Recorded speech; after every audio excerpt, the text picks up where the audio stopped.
Hi, folks, and welcome to the 40th episode of my podcast. I cannot believe it's episode 40.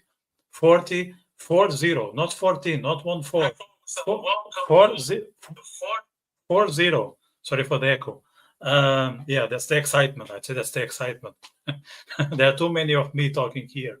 And there will be one more, which is not exactly me, but I think it's someone you'll be glad to listen to. His name is Ross O'Connor. He's obviously Irish with this, fancy name, and he's also into social media. He's actually huge in YouTube and Instagram, but maybe TikTok. But I'm not that much into this social media. But I'm sure he's a star.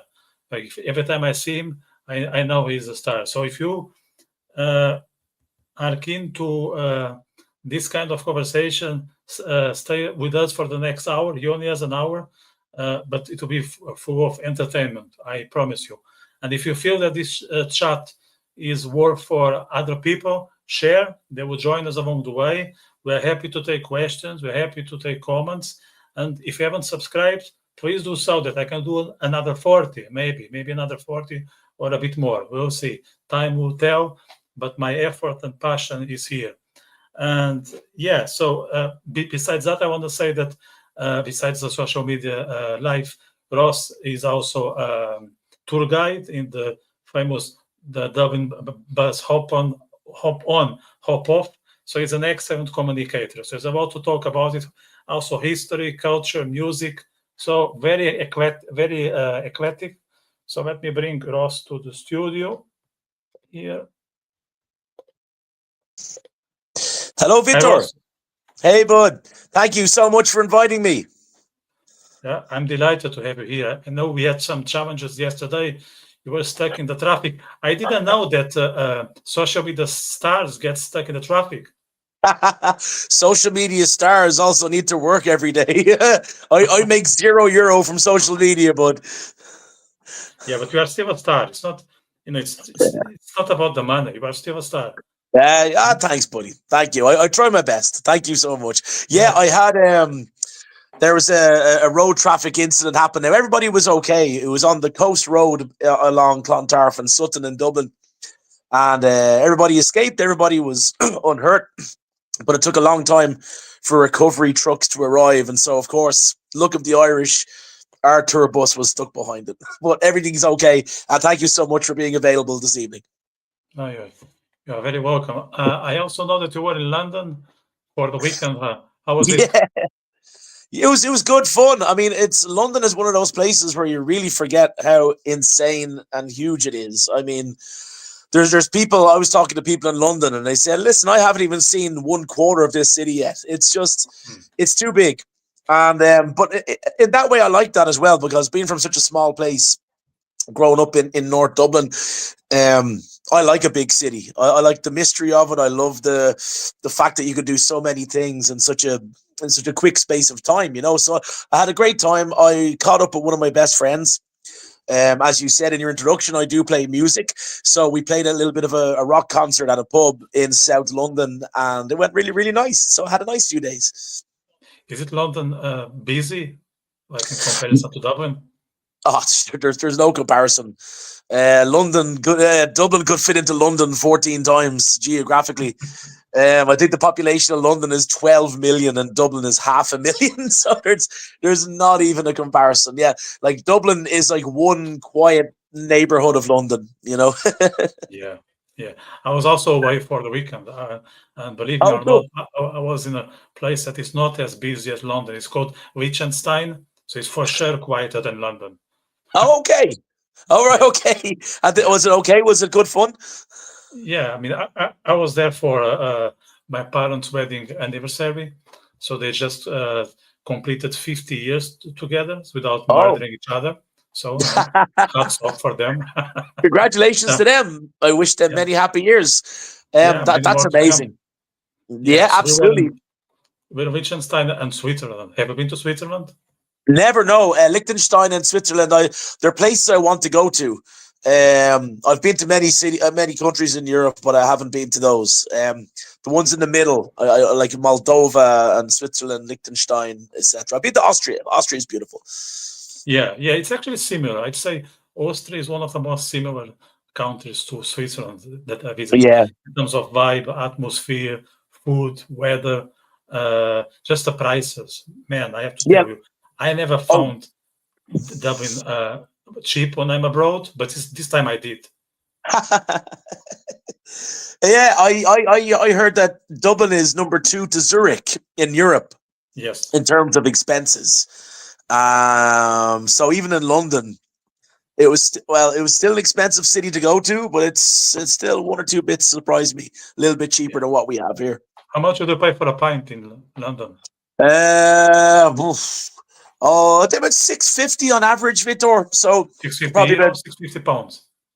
pounds, as in 650, and the sterling is stronger at the moment. Yeah, So I think it was almost closer to €8. that's But still, expensive. it is expensive. I'm actually highly surprised that Dublin is more expensive than London because I've seen properties and apartments for sale for €5 million in the embassy part near Kensington, Mm, Curzon Square. Crazy stuff. I haven't yeah, seen 5 million in Dublin, but I'd say there's places that are pretty similar. yeah. It's a matter of time. It's a matter of Oh, time. well, without a shadow of a doubt. Yeah. Yeah. So in Switzerland, you would pay for a pint at least, if I make the conversion, maybe 8 euros. So 8 to 10, and it will be Oh, a cheap pint. Half pint will be 5, 6. What we pay for a oh, pint here. So no. sake. Yeah. No way, no way. Yeah, see that's another thing that's kind of put me off going there. I mean, I'd like to go, but I'd need to win the lottery first. Or I think both of us need to start to make some money off of social media Yeah. because I'm with you. I'm still at zero. Oh, okay, cool. That's okay. We're friends in that. Yeah. But let me get into history here. So, as an Irishman, how was for you to visit London? It was nice because I couldn't help but imagine all of the history that we have there. I mean, I really wanted to. I didn't have the time to do it, but I think if I go back on a second visit after Christmas, I want to maybe do a series or some Mhm. reels about the Irish connection in London because in the 1940s and 50s and 60s, thousands of Irish people emigrated. The men usually worked in construction and the women worked in healthcare. And a lot of them were actually influential in setting up the NHS, which is the National Health Service of the UK. And also like the Anglo-Irish Treaty, where how Ireland became the country that it is now. I mean, okay, so there's 32 counties in Ireland, and we still need to be all united. But the 26 counties that we have today, I mean, all those treaties were signed in London, so we've a lot of history there. I mean, there's a rugby team there, London Irish as well. Um, St. Patrick's Day is huge over there as well. I mean, there are big brothers next door, aren't they? London. Mhm. There are big, huge. Like Yeah. you talk about cities of the world. It's Paris, New York, London, and we're right next door to those guys. So I'd really like to get back into it. But from a historical point of view, there's places that I didn't get to, like Cricklewood, Kilburn, Charing Cross, all these places that Irish people lived in and emigrated. Even I work, one of the drivers in the job that I'm in, he used to run a pub in London. He's from Dublin. The taxi driver I got home from the airport from London the other day, he lived for 6 years in London. So, like my best friend, he's now living in London. Another one of my Mhm. best friends lived in London. He's now living in Dublin. So it's almost like a lot of people have their apprenticeship in London. So it's a fascinating city, and I think I only scratched the surface. But from an Irish Yeah. point of view as well, I mean, I think we've reached that. I don't know. I've reached that nice stage where I can walk around London, see Big Ben, see the House of Commons, see the Tower Bridge, and just think about it objectively. I mean, right now it's the time of poppies, where people wear poppies in remembrance of people who've died in wars, and I could take my Irish hat off because at the end of the day, I'm a guest in their country. Sure, they were our colonizers for many years, but at the same time, I was in their neighborhood, so I just had to admire or not admire, but observe from a distance at least. So from an Irish point of view, I think it's important to have a mature, open mind also. I see nothing anti-Irish, of course, but I think it's also important to acknowledge and embrace that these people have history too, whether we like it or not. Some parts are awful, some parts are great, but Yeah. every country has its own story. Yeah, and those things happen like a few generations ago. Like most people Yeah. that we encounter on the street, they have nothing to do, No, with the bombings and things like that. So that would be silly exactly. just to ask them for an explanation, for Yeah, for a story or things like that. I think we need to set those things aside. absolutely. I mean, I played a show, as I said there earlier on. I played a rock concert, and it was me and my friend from Dublin. Nobody in that room cared that we were from Dublin. We were talking on the microphone between each other between songs, and they absolutely loved it. They thought it was hilarious because we don't take ourselves too seriously when me and my friend are playing our two-piece band. We're called Stitch Jones, by the way. If anybody wants to check us out on Spotify or Instagram, it's very ridiculous music. It's a lot of fun. We're actually playing in Dublin on the What kind of 22nd. music you play? Oh, we call it punky funky. It's rock music, but it could be disco 1 minute and punk the next minute. It's as schizophrenic as I am and my friend is. So yeah, we played for we played 10 years. We played our first concert 10 years ago, but because my friend Brian Watchy, he lives in London now, we only get together a few times here. But thank God for Ryanair, right? So yeah, I mean, those people there, those English people there at the gig, they loved it. They had a great time. There was nothing to do with being Irish. No nonsense. Everyone, even though I always hear these rumors about people in London, they're so ignorant. They'll push you off the tube. They'll shove you out of the way in the stairs. There was nothing like that, Victor. Absolutely nothing. Like, people were walking past me. Oh, I'm so sorry, mate. Oh, can I get past you? It was fine. Absolutely fine. I had a great few days, and I'm looking forward to going back. So when you travel, uh, is it different if the country is also a native English speaker when it comes to home Yeah. feeling, finding your way around? Like, Yeah, how do you like compare the two experiences? that's a great question. And I was only talking about this aspect of traveling the other day when I was in London. I said to my friend, it's so relaxing that I can understand everything that's written on the walls. I know exactly where I'm going. But it's kind of strange because when I went to Brazil, I was in Sao Paulo and I found myself getting used to the metro in Sao Paulo a little bit quicker than the one in London, even though everything in London was in English. I don't know. It was just, I just found Sao Paulo a little bit easier, even though the two cities are both around the same size. They are both massive. But I think the last day I was in London, I really started to find my way around the place, and that was fine. But yeah, great question. Because apart from going to somewhere in the USA or Australia or New Zealand, I know 67 countries in the world speak English, but the big economies, the big countries like the Englands, the USAs, the New Zealands, the Australias, all that stuff. Ireland these days. It's interesting to go to those countries where English is the first language. Yeah, it made my life a lot easier. Yeah, my brain was able to relax a lot more than when I was in other countries, for sure. Yeah, it's the same when I was in Brazil in September. So I would Yeah, feel like an Englishman in the in the former colony, which but I didn't have any bad experience. I think like for the most part, say 85, 90, 95% of people, they were totally okay with my presence. They were even hesitating whether I was Portuguese or not because yeah. I'm living abroad for 18 years. So I have like a strange Portuguese accent at this point. Some people even thought I was an Argentinian who was able to speak Portuguese. Like, So you've got maybe a they Cork helped me. City scarf behind you, Vitor. Yeah, yeah. I'm a big Cork City fan. Good man. And Are you living in Cork? I show you. I have Roy Keane here. Is that Michael Collins? No, that's Roy Keane. Oh, right. I thought it was Michael Collins, just the way you That's moved the it. Okay, second Roy most Keane. important person in Ireland after Oh, Michael Collins. man. Wow. I'm impressed. Yeah, Great man. Well done. yeah. I lived in Cork for 1.5 years. Have you been there? Yeah, I've been to Cork many times, but I haven't been to Cork in a couple of years. I haven't really had the need to, but hopefully I'll get back there. The band I was just talking about, we actually played a gig in Cork a few years ago. I can't remember the name of the place, but we had some good fun. I visited Kinsale. I used to go to Middleton and Foda Island and Trebolgan when I was a kid on family holidays. And my family had my mother had a cousin living in Douglas, so we used to stay in Douglas. And good ties to Cork. Also, I said I've been to Kinsale a couple of times. Absolutely loved it. I remember one time I wanted to go for 2 days and I stayed for 4. Had such a nice time. That tells a lot.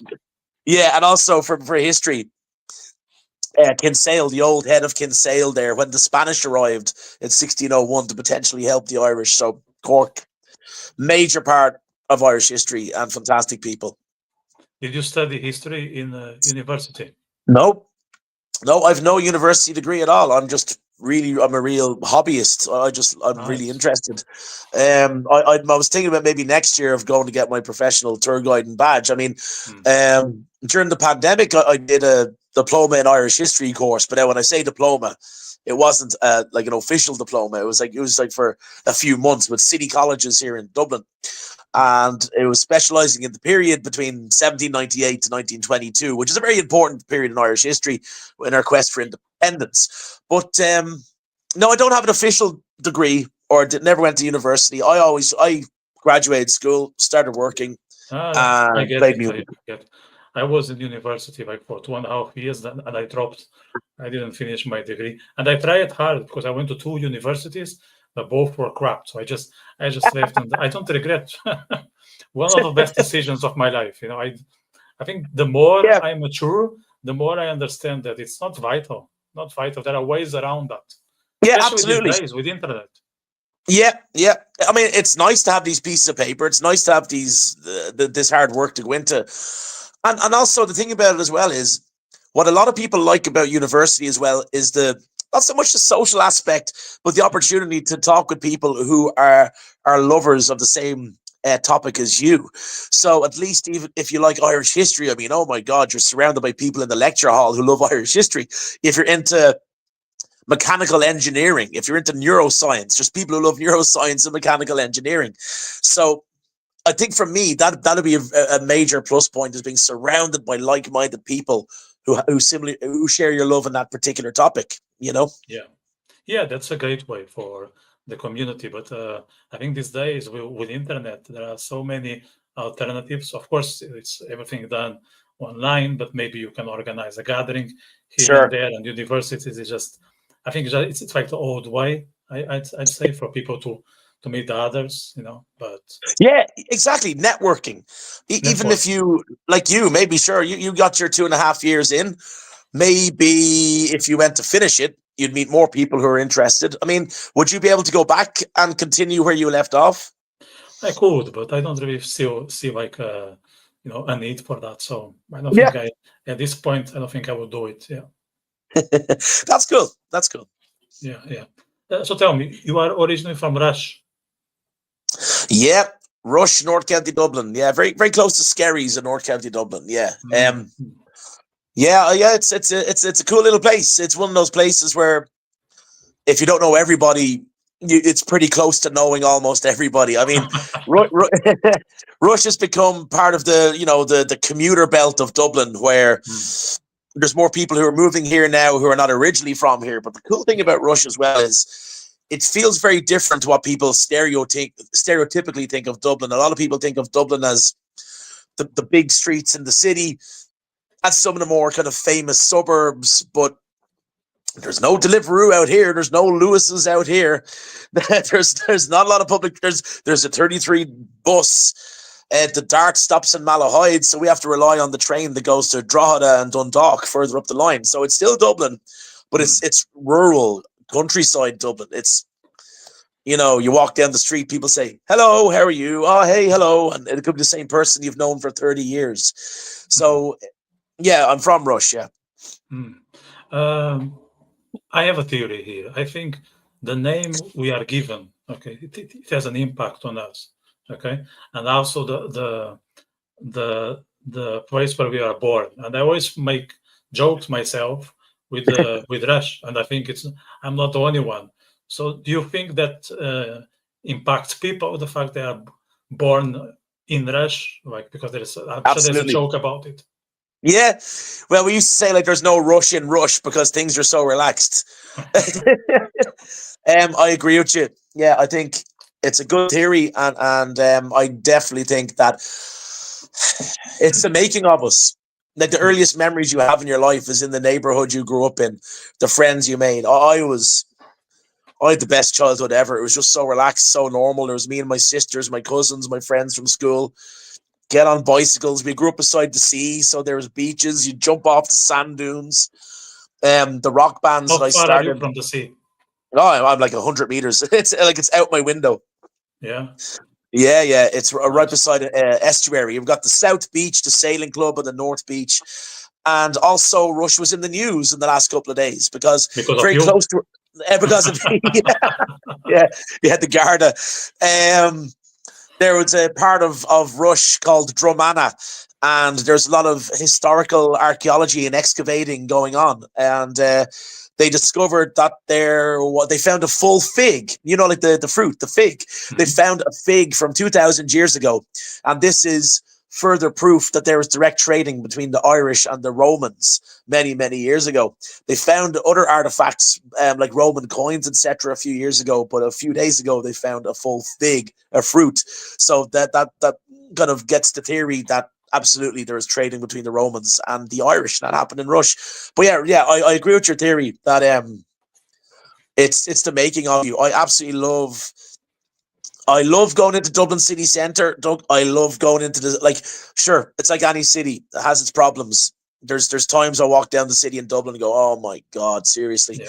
But I don't let those kind of things bother me too much. That's life. It's what's happening. Um, can I do too much about it? No, not really. Um, I just have to try and provide to be as much of a positive influence for anybody as I can. Same way you do, same way as your friends do. We all have responsibility. We all have a role to play. But I also like going back home to Rush, having a beer, seeing my friends, and that's what I'm doing this Saturday. I'm playing a concert with more friends of mine, Where is the and concert, by the way? we're a band called the Full Irish, and we play Irish rock songs. Mm. We're playing a private ceremony in Rush. It's actually the local Gaelic football club. It's their Yeah. players' awards night and a dinner, and we were invited to play. So we're really looking forward to Oh, that. that's cool. Yeah. So yeah, I'm kept busy, Vitor. Yeah, I'm getting back into all the things I used to do all the time. I was music 95% for years, Mm. and I'm getting more into it. The thing about it is, like with my page, Talk to Ross and stuff like that. Like a lot of people had no idea that I even played music. They just knew me as the Irish guy eating food on E Dublin, and it used to frustrate me a lot. I mean, don't get me wrong, I love the opportunity. It's why we're talking today. Yeah. But I'm much happier talking about drums for 2 hours. I'm So talking about bands. let's Yeah, switch to drums. Let's switch to drums. yeah. Actually, I wanted to ask you something about it because I had rock bands myself when I was a Nice, teenager. man. So I tried to Let's do it. be a singer, but I realized that I was not that skilled. I was good at writing the lyrics. Yeah, so Sure. that's what I pursued. Yeah, and as a matter of fact, More of a lyricist. yes, I have a few books published, but let's set that aside. And and I was happy singing because I like the idea of being the front man. That I wanted to get the We all attention and do. all that. We all do, I and used I to sing didn't into a really. brush when I was a kid. We all do, yeah, yeah.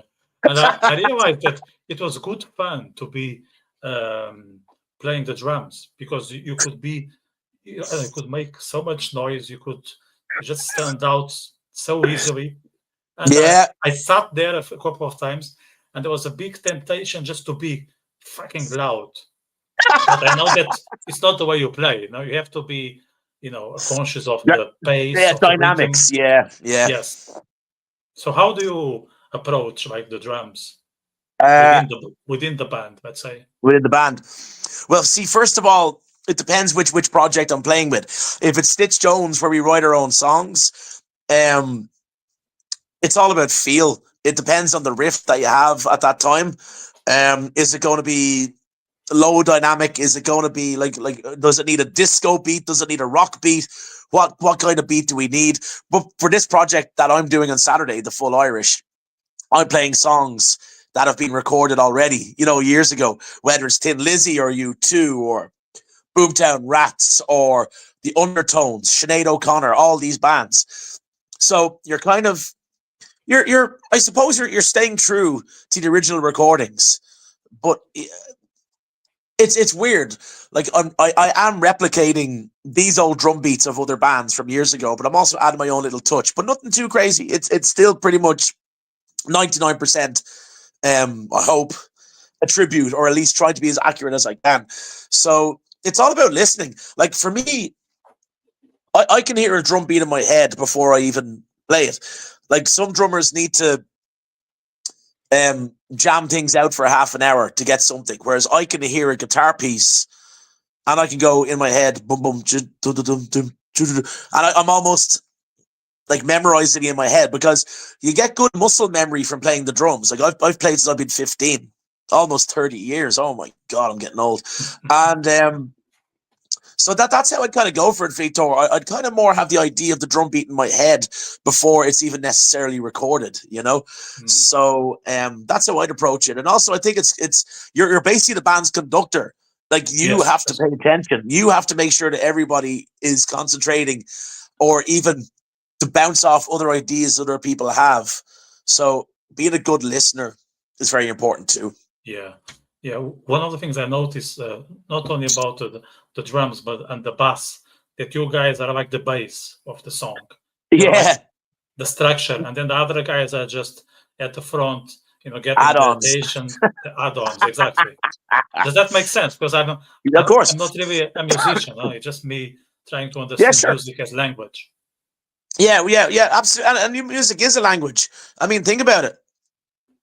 I remember when I went to Brazil a couple of years ago, I got up and played a couple of songs, like classic rock songs like AC/DC or Guns N' Roses with these guys in Rio de Janeiro. And we never met before. Some guys could speak English, some couldn't. And we just wait for the 1, 2, 3, 4, and we smile and we start communicating through music. So what you said is 100% correct. Absolutely. But going back to what you said about the bass and the drums, believe it or not, I'm still trying to get used to locking in with the bass guitar, because it's a habit for me to listen to the guitar. Because for years, I was in a band when I was a kid with a friend of mine, Dave, and we would always jam together. It was me and him. He'd play guitar, I'd play drums. There was no bass player around until maybe we wrote the song together. And it was like a habit from being a kid. I'm just always used to tuning in onto the guitar. When I habitually, drums should always be locking in with the bass. But yeah, I'm getting there. I have I have got better, but maybe I still need to get better. But habitually, I always lock in with guitar for some strange reason. I'm always focusing on that side of the stage, or that side of the rehearsal room. When it comes to the Irish ethos, one of the things that I think is evident, that you guys are very much into music, especially live music. Why do you think is that? Why do you think there is this inclination from Irish people towards songs and singing and all that? I think it's pretty easy, because we're an island nation on the edge of Europe. And when you're an island, you're isolated. And when you're isolated, you have to make your own entertainment. And so down through the years, we just got used to having to entertain each other, whether it was writing or dancing or performing music. That's what I always think. Because we're an island, we need to entertain ourselves. And we always do. And it's now intergenerational. We always have to just find new ways. But the unfortunate thing about it, Vitor, is that there's music venues closing down, or there's music venues that there's not as many venues or places to play as there was maybe 20 years ago. But at the same time, the band that I rehearse with, the Full Irish, we rehearse in Glasnevin at a really nice little rehearsal studio. Well, not a small rehearsal studio. There's must be about 25 rooms. And every time I go past these rooms, it's packed with music. Absolutely packed with music. There's rock music. It's not just like I've bumped into some kids who are like jamming hip hop. They're like 2021, and I've talked to them, and they're great kids. I've heard people playing metal. I've heard people playing reggae. I've heard people playing grunge. So it's still alive. There's a call for it. And it's actually more difficult in the last few months to book a studio in this rehearsal place because I don't know. Is there more music projects going? Are people? I actually think a lot of it at the moment has to do with maybe Oasis coming back, and some younger kids are like, "Wait a minute, a guitar? People can sell out Croke Park with a guitar, and it's electric. It's not just acoustic Ed Sheeran, great Ed Sheeran, great." But maybe kids are looking and saying, "Whoa." So to go back to your original question, that's why I think isolation, being an island, and I think there's a good demand for music now. I think it's thriving, but we need to give people more places to play. Yeah, 100%. So when I had a band, we're all teenagers and we were all stupid to a degree. It's part of being a teenager. We're Some still people stupid. are still stupid, exactly. Yeah, even more, Oh yeah, sometimes.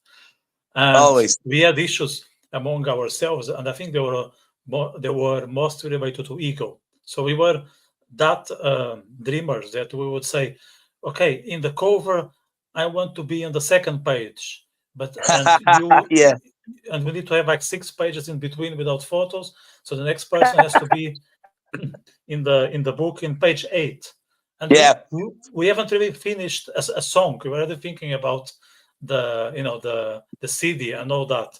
So how do you Correct. manage egos within a band? Well, first of all, what you just said there, that's exactly what we did. What you were talking about. When I was 15, that summer, we all decided what instruments we were going to play. And we used to draw pictures of us on stage. So we were a band 6 months before we got our instruments. I remember a month before we all got our instruments at Christmas. We all said, right, at Christmas, we're all going to get a guitar. I'm the drummer. Okay, I'm the drummer.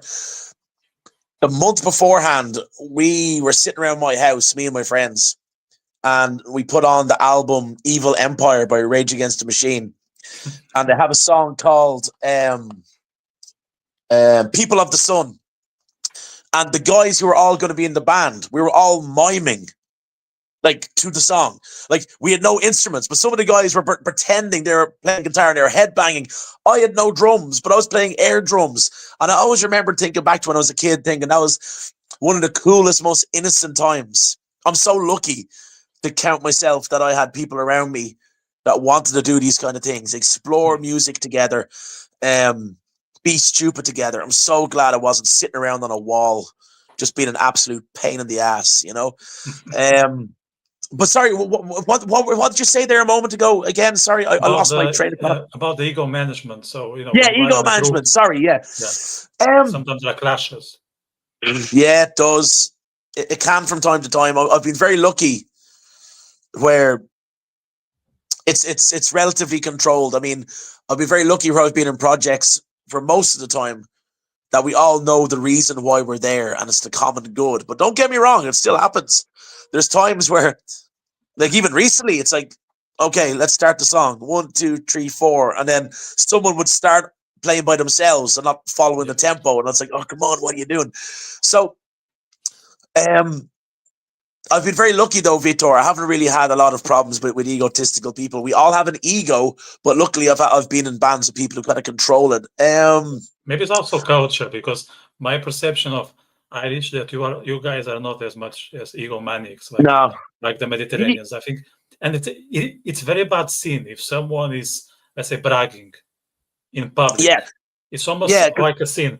Where there's in countries like Portugal, Spain, and Italy, if you can afford to brag, then you have the license. Let's say if you make it, if you are successful, then they will allow you to be like a Cristiano Ronaldo, if you know what I mean. Yeah. I think in Ireland it's a bit different. It's very different. Yeah, you're right. I think it could be a cultural thing as well. You're not allowed to have an attitude really in Ireland, because people will just call you out on your crap and say, just shut up or just go away, really. Like, we just don't tolerate BS, really. We don't tolerate nonsense. Sure, there's egotistical people in Ireland, and sometimes we hold it inside, but most of the time, a lot of people don't get away with it. And as I said, I've been very lucky. Sure, we all have egos. I've played on stages hundreds of times. I've seen my best friends shredding guitar solos, literally sliding on their knees onto the dance floor to impress a girl that is at the concert. That happened. I've humbled off stage into the crowd. I've jumped over drum kits. I've smashed cymbals all over the stage. But it's all about an act rather than an ego. It's all about having a bit of fun, like an extension of that. Yeah. What will be your references in the music environment? Drummers and musicians of other sort. Yeah. Good question. Well, for drums, I love it all, but I have a real love for the classics, like stuff from the 60s and 70s. I love back before music got very, very technologically advanced. I love the freedom that was expressed by drummers. Like when I was a kid, my dad insisted that not even when I was a kid, when I was a little bit older, actually, because I wasn't able to listen to it when I was a kid. I just didn't have the mental capacity. There's drummers like Gene Krupa, Buddy Rich, like the jazzy guys. And then when I was a teenager, it was on to Larry Mullen from U2. When you grew up in Ireland at the age group I am, when you're a kid, there was no escaping Larry Mullen. So Larry became, like, for a lot of people in Ireland, Larry Mullen was basically the only drummer in the world, almost. It was the only person that you referenced to. And then when I got older, Lars Ulrich from Metallica. And then not so much Dave Grohl, not really. Great drummer, but he wasn't a big, huge influence on me as a kid. Sure, I played a lot of some Nirvana covers, but there was Lars, and then moving on, Mitch Mitchell from the Jimi Hendrix Experience, Keith Moon from The Who, absolutely love, John Bonham from Led Zeppelin, Ian Pace from Deep Purple, moving up into the more recent times, like Abe Cunningham from the Deftones. So anything and everything, really. And there's hello there, Puss Puss. So... And also, as you said, that guy has an ego, I have to say. Oh, he has an ego, of course. Every he got time away with the I'm camera. recording a podcast, he always tries to show up. Yeah, that's cats. The cats are natural born acrobats and drama queens. So yeah, the thing about me as well is that I don't even have to be just influenced by drummers. Even though I play drums, I'm influenced by other artists. Like I love Paul Simon and like Simon and Garfunkel. Who else? Paul Weller from The Jam. He was a singer-songwriter. Pete Townsend from The Who. Christy Moore, Irish folk music artist. I just love the way he carried himself. So we can get influences from everywhere. Yeah. Let me now get back to the beginning of the conversation about your social media stuff. So would you let the viewers know a bit more about Talk to Ross? What is Talk to Ross? What is it about? Talk to Ross came along at a pretty interesting time, Vitor. So it was just over 5 years ago. And at that stage, I had done some videos with my friends at E-Dublin. I became friends with Edu from E-Dublin again, going back to music. He played in a band in Dublin, and I used to work with their guitar player. And we used to play some shows in Dublin together. So Edu was on Facebook with me, and then he invited me to do some of these food videos in Dublin. People thought they were funny. And then at the time, a couple of my friends said to me, you should start your own Instagram page. And I said, why? Like, what's the point? I mean, Dublin already do videos already. And they said, no, but you can do it in your own style. So I said, cool. So I did. At the time, I don't even think it was Reels. Yeah, Reels had just come out onto Instagram, and there was only a limit of 15 seconds. 15 seconds, the same length as an Instagram story. So I said, that's a cool medium. Let's see how much information I can get into 15 seconds. So I started recording these Reels, and people were like, oh, that's really cool. But I also remember kind of thinking, but like, surely this has been done before. And I don't know, I think I was one of the first people to do this kind of snappy Irish history stuff, because with all due respect to my dear friends in E-Dublin, a lot of the stuff that they're like, they sell. They're a business. They want to sell Ireland. At the time they wanted to sell packages to go to Ireland, which is fine, intercambio and stuff like that. So it's all about kind of glamorous drone shots of the Cliffs of Moher and the Giant's Causeway and the most overrated place ever, the Temple Bar pub. But for me, that's not Ireland. And What is Ireland for you? what is Ireland to me? Yeah. Ireland is what you live on a day-to-day basis. It's what you see out your window. It's the people that you meet. It's the history that you feel on your fingertips. And I really was just aware that not a lot of people who moved here to Ireland necessarily knew about us. They knew about us because we were a location to go to help them on their path to maybe getting a passport from another country or maybe getting a work visa here. And that's great. Not everybody needs a history lecture. That's fine. That's what I've discovered in the last few years. Just because I do what I do doesn't necessarily mean that everybody else has the same mentality or mindset. So that's what Talk to Us is for me. It's trying to bring over accessible information about the country that I was born in, grew up in, and live in, and give it to people in a very soluble way. I'm not into drama. I'm not one of these pages that like makes a reel and a live and, oh guys, look what's happening. Look what's happening. Someone's they stole this. There's lots of all that stuff elsewhere. I don't do it. I don't do drama. And I know what people do a lot of this stuff to get followers and the algorithm helps them. Great. Congratulations. I don't care about all that stuff because what I find is what I do, there's not a lot of what I do. So I try to counterbalance the negativity. A lot of things just really annoy me sometimes when I read online about Ireland, or they're very dramatic. You'd swear they're living in a war zone in World War III. It's like, come on. Is it coming from Irish people or from people from other countries as well? Yeah. Yeah, it's almost like they've never walked off 5 streets in Dublin city centre. Yeah. It's like, come on, experience the country, talk to the people. Or they say things like, Irish people are ... or Irish people said, like, a whole country said something. Grow up, come on. So that's why my page is there.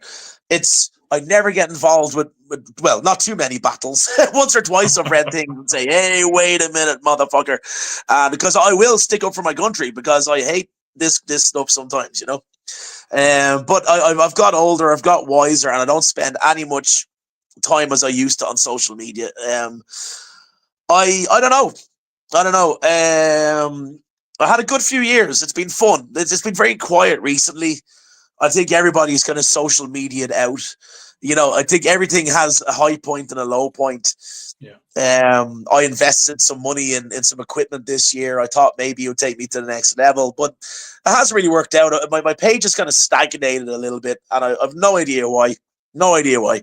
But I'm not looking for hundreds of millions of followers. That's not it. If people message me and say that was awesome, that's all I need. Yeah, that's the most important thing, is this realistic feedback, from an actual person.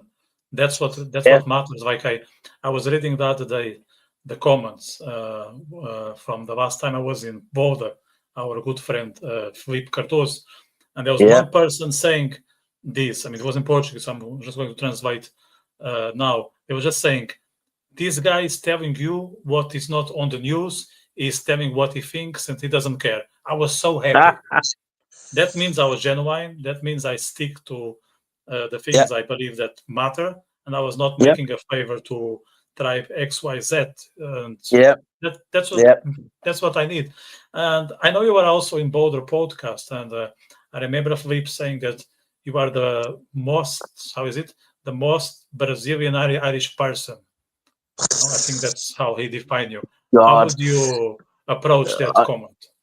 I would completely disagree. Completely disagree. I've had Filipe is in the chat. No, he's not. yeah. I would completely disagree. I mean, sure, I got my opportunity starting with eDublin. A lot of my early material had Portuguese subtitles because at the time, in all my innocence, this was different days. I just thought my Instagram was maybe an extension of eDublin, like a pull off, like almost like a side project.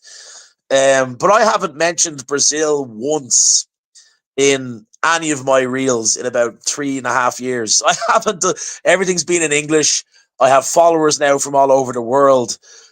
So it's nice, and I can understand why people might say that. It's how people were first introduced to me, was probably through Dublin and also my association with them. But at the same time, I'm open to talking to everybody from any part of the world. If someone's from India and you've got a podcast you're watching this, sure, invite me. If you're from Jamaica, invite me. I don't know why the Brazil thing just seems to stick.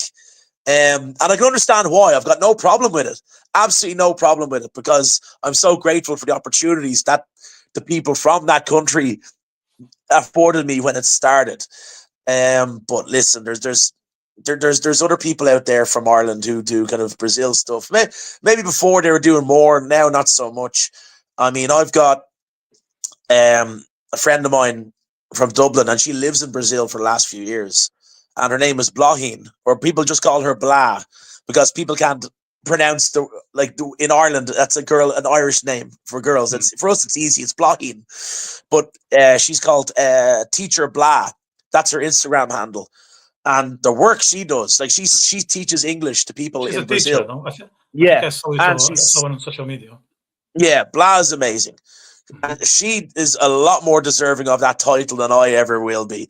She lives there. Her husband is Brazilian. They have a half Brazilian, half Irish child.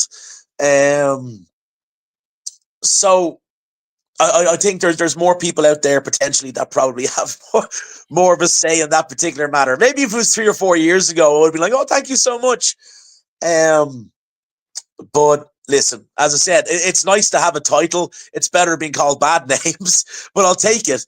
But I'd say there's some people out there that are a little bit more deserving of it. But thank you, Felipe, if you're listening or you're watching back over this. But I really appreciate that. But it's it's an interesting title. Let's say it that way.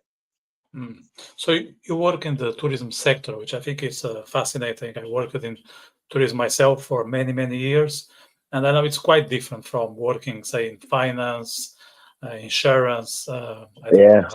Yeah, I never worked in those fields. Yeah, it's very different.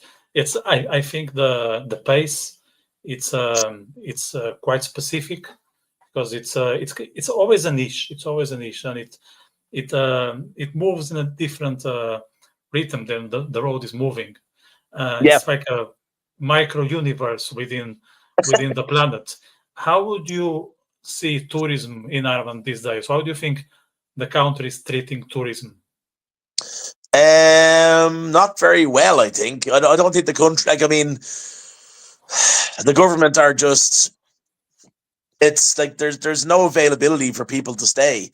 I mean, whatever's going on in the world, whether it's our friends in Ukraine or Palestine or whatever, just whatever's going on in the world these days, they're just, things have just changed a little bit. Like, even in terms of, like, there's not as much availability in hotels as there used to be. There's not as much vacancies.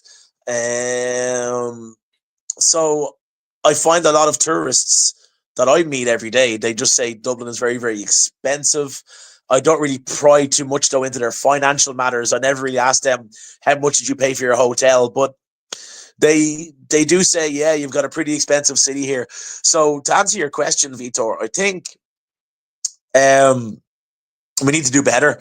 I mean, it's good. I mean, it's great that people are back after COVID, but I think we need more apartments and houses for our people, as well as hotel rooms. I think we need to get everything done.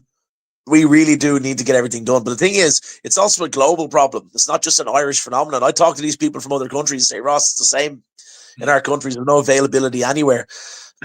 Whether there's emergency accommodation because of various war situations, or immigration, or homelessness, there's all these factors factored in. So I don't know. I don't know what's going to happen, really. I mean, tourism is great. It's great that people are here, but we just need more diversity. We need some more availability.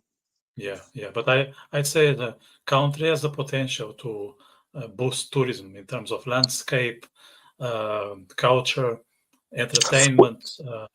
Yeah, I think we just need better infrastructure. I think there's so many towns and villages in Ireland that have so much untapped potential that don't get utilized because they're not very close to a motorway. They're not very close to a train station.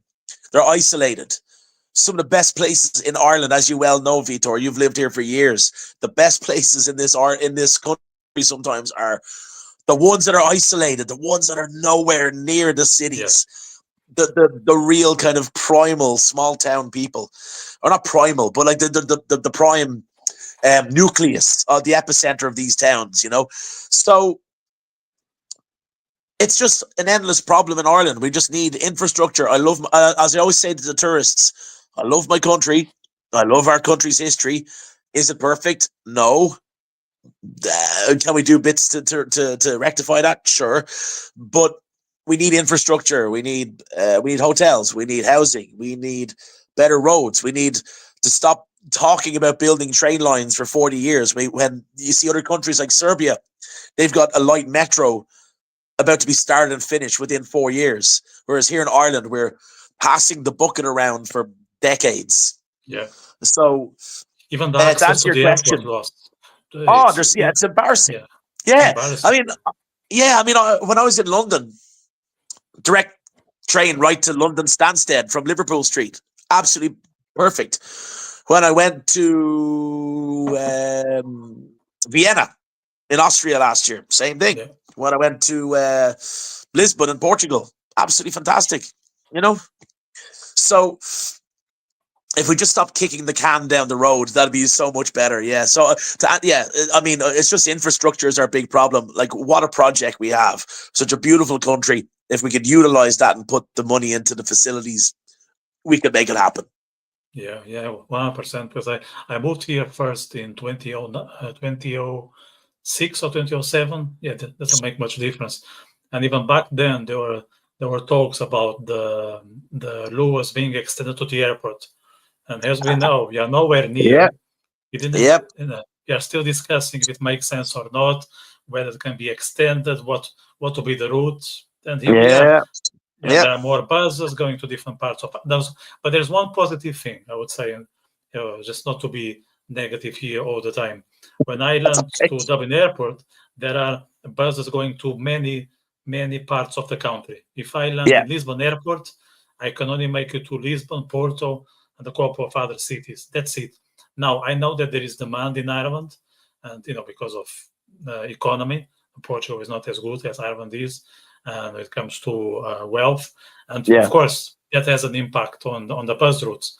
But here, at least, let's say, there is bus to Donegal, there is bus to Kerry, there is bus to County Clare. God. That's something. I used to get the Donegal bus a lot. Yeah, getting into Donegal town and Letterkenny. Oh, what a place. Love Donegal. Yeah, I mean, that is true. We do have connections to other parts of the island, but we could still do better. For such a tiny little country, we could still do better. I suppose with Portugal's tiny as well. Portugal would a lot of you're coastal as well. You're like Ireland. Okay, you're not an island, but your whole west side of your country is coastal. Yeah. So there really should be. Yeah. But you have to say though, in Lisbon, I mean, that tram network, as old as those old trams are, they still work. They're iconic. Yeah. Your metro was fantastic. When I was in Lisbon, it was so easy. It was so clean. And you have over the street metro similar to the Lewis in Dublin. So you have overground, underground trams. So that is pretty cool. As you said, like, there's positives for everything. But I think infrastructure is just on both of our countries. Maybe we just need to do more. Have you played abroad or only within the Republic? Have I what? Sorry? Have you played abroad, like with your band? Played? Yeah. Well, I played in London last week, and then the Yeah, same sorry. group I Yeah. had, we played in Amsterdam, not Amsterdam. We played in the Netherlands a few years ago. I played when I was about 20. I played in the Isle of Man, the island in between Ireland and the UK. I also played. I jammed with a few musicians in California actually about 15 years ago in a local bar, just play like blues music. So a Mm. Tuesday blues open mic night. And I got on the drums. Hey, this is Ross. He's from Ireland. I played 12 bar blues. Yeah, the first time I ever busked on the street was in Copenhagen in Denmark. So yeah, the first time I ever busked, yeah, Denmark. Where else have I played? Germany. I played one or two Irish pubs in Germany. The guy who I was playing with is now the vocalist in the Full Irish, the rock cover band that I'm currently in. So yeah, we played in Scotland, played some rock concerts there. Yeah, so yes, when I stop and think about it, yeah, I've done a bit. France. Yeah, I was expecting a short answer, but no. No, sorry. Yeah, I know still yeah, have a few minutes. Yeah, yeah. yeah. In terms of Irish pub, I'm always fascinated with the vibe, and it's not since I'm living in Ireland. That's something I always felt, even when I've been to the first Irish pub in Barcelona, in Lisbon, when I was a stupid teenager, not like a grown up with a mustache like now. But It's a great what moustache, man. Don't speak it's bad. from It's a nice November. moustache. It's just from November. Ah, Just from November. great. Yeah. I Absolutely. usually don't look this weird. I look weird, but not as weird like today. Uh, Yeah, yeah. To be honest, I was actually talking. I was actually thinking about getting a mustache, but yeah, no. November is a wonderful opportunity for people, and it's great. We need to look after our fellow guys and make sure we keep on checking our downstairs bits and make sure we have everything in tune. We have to make sure that our engine is okay. yeah, yeah. So, what makes Irish pubs that special, in your opinion? Again, I think it's a combination of our isolation. It's a combination of our weather. We were an indoor country for years. We don't have sunshine, so we had to entertain ourselves. And with that, because we're an island nation, we had to rely on our own food. We had to rely on producing our own whiskey. 900 years ago, whiskey invented by Irish monks. So it was all about having to internally entertain ourselves, whether it was music or socializing. And I think Irish pubs are a generational thing of that, of what was started by our ancestors all those years ago. It's just great that people still dig them. I don't know why we are the way we are. We're just very sociable people, the Irish, and I love that. Yeah, And long may it continue. yeah, exactly. And I think it's also one of the reasons why you guys are so creative. You think about it, Yeah, for for the size of the population, the number of literature Nobel prizes is huge. The yeah, number of famous rock bands is massive, and that tells yeah. a lot. Yeah, again, it goes back to our isolation. Being an island, there's no option but to create. I mean, this is the first time I've told anyone this, but I'm actually starting to write some little bits of poems at the moment as Mm. well. And I'm thinking about maybe making a reel about them very, very shortly, and just maybe have some images, or maybe it could be me reading it, and people can look into it whatever way they want. So I'm even getting creative. I've wrote some songs as well, and I know a lot of people have. I think it's just the joys of being in a little isolated island, yeah. And Yeah. it's nice. It's therapy. So, as we come to an end, can you just share a word of encouragement for someone who wants to start, let's say, a YouTube channel or a TikTok account, and they don't know exactly how Yeah. to put themselves out there? They know they Hmm. have something to say, Yeah. but they are not sure what's the path. So, what would be your word of Uh, encouragement for that individual? they need to be themselves. That's it. Don't be looking. Oh, sure. See your peers. See what they're doing. Be inspired by them, but don't copy them. Be your own person. Um, if you edit something and you upload it and it doesn't go viral, who cares? It's yours. Be consistent. I'm not consistent at the moment. I haven't been consistent for a year, so it just life catches up and all that stuff. But I'm trying my best. I mean, this week I couldn't do something, but my advice would be yourself. Look at what your peers are doing. Be inspired by them. Don't rip them off. Be your own person, and then you'll have fun. Don't make it your career. Don't hang your whole life on it. You just be you, and if people see your personality, then that's the main thing. Yeah, I think that's excellent advice for people, and a beautiful beautiful manner to finish this conversation, which I enjoyed from Loved A to it. Z. Yeah, so I think It felt like it was 5 minutes, Vitor. Loved it. Yeah, and I hope I can see you with your mates playing one of these days. Absolutely. Keep an eye. Well, I'm playing in Fibbers in Dublin on the 22nd of November, which is next Friday. We're supporting a Thin Lizzy band, cover band upstairs. So if anybody's around or you're around, Vitor, you're more than welcome. Have a beer with us. Drop me a message Friday. on Instagram. Yeah, 22nd of November. I might make it because yeah, I wouldn't be able to. I'm booked for the weekend, but next Friday, if not, there will be other opportunities. I'm of course sure. Of course, there's always room for entertainment. I hope the viewers who listen to us will be also interested, after watching us. If they bear with us for an hour, maybe they can bear with us for another hour. So I welcome everyone there. I welcome you guys in my next interview. I think it will take place. Let me just check my calendar.